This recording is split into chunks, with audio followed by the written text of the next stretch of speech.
अस्सलाम वालेकुम। मैं हूं नुमान भुट्टा और आप देख रहे हैं मेरा यूट्यूब और फेसबुक चैनल। नाज़रीन कराम, इलेक्शन के हवाले से बहुत ही अहम ख़बरें सामने आ रही हैं।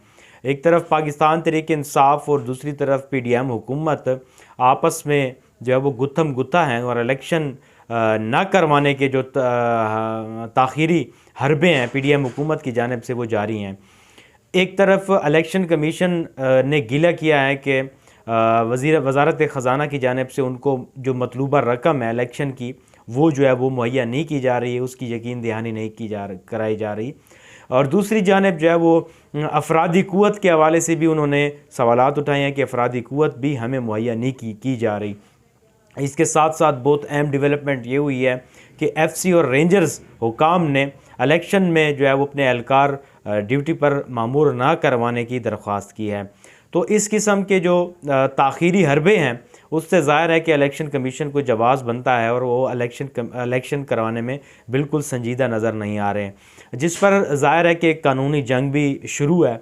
और आज ख़ास तौर पर बड़ी डेवलपमेंट हुई है। पाकिस्तान तहरीक-ए-इंसाफ के चेयरमैन इमरान ख़ान की जानिब से आइन बचाओ तहरीक जो है उसका आगाज़ करने का इंदिया दिया गया है कि अगर इलेक्शन की डेट ना दी गई तो वो फ़ौरी तौर पर अपनी जो उनकी कानूनी टीम है वकला की वो मुतहर्रिक हो जाएगी और उसके साथ उनके जो कारकुनान है वो भी मुतहर्रिक हो जाएंगे। तो पहला फ़ेज़ जो है ख़ान साहब ने ये अपने प्रेस रिलीज़ में जारी किया है कि उन्होंने कहा है कि पहले मरले में उनकी जो वकला की टीम है वो मुतहर्रिक होगी और कानूनी पहलुओं पर जो है वो उसके ऊपर ज़ाहिर है कि वो एहतजाज रिकॉर्ड करवाएंगे।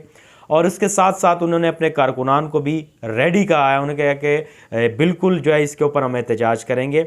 और ये जो दूसरा फ़ेज़ होगा इसमें ज़ाहिर है कि उन्होंने कहा है कि मैं ख़ुद इसको आके लीड करूँगा और पाकिस्तान के अंदर आइन बचाओ तहरीक का आगाज़ करूँगा।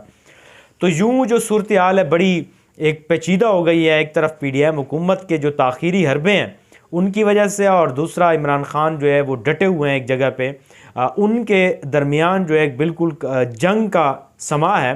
अब ज़ाहिर है कि देखना ये है कि पाकिस्तान तहरीक-ए-इंसाफ की जो कोर कमेटी है वो इसमें क्या हिकमत अमली इख्तियार करती है। बहरहाल हुकूमत की जानिब से जो ताख़ीरी हरबे इस्तेमाल किए जा रहे हैं इसमें मुल्क के अंदर जो अदम इस्तेहकाम सियासी हवाले से है चाहे वो मुआशी हवाले से है वो थमने का नाम नहीं लेगा।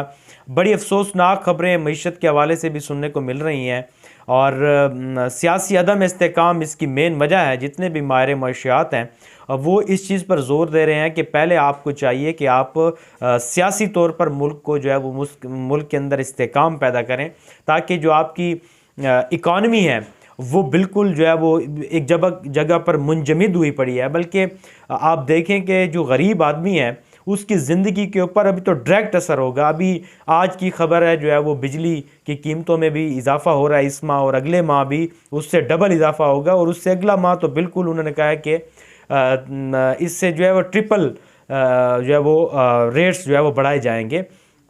तो यूं जो महंगाई का है वो नया तूफ़ान खड़ा होगा। इसमें ज़ाहिर है कि आज की ख़बरें हैं कि ज़ख़ीरा अंदोज़ जो सरगर्म ग्रुप है मुतहर्रिक हो गया है और माह रमज़ान से पहले उन्होंने ज़ख़ीरा अंदोज़ी शुरू कर दिया है।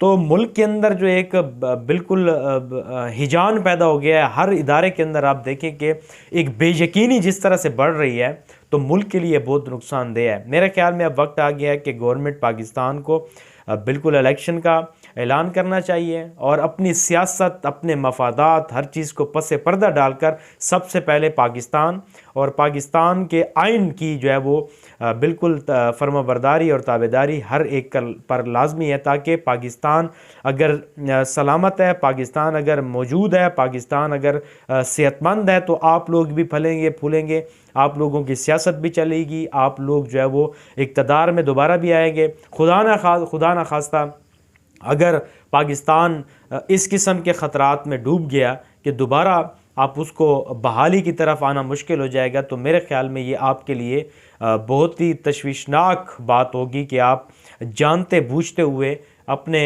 जो सियासी हलीफ हैं उनके जो है वो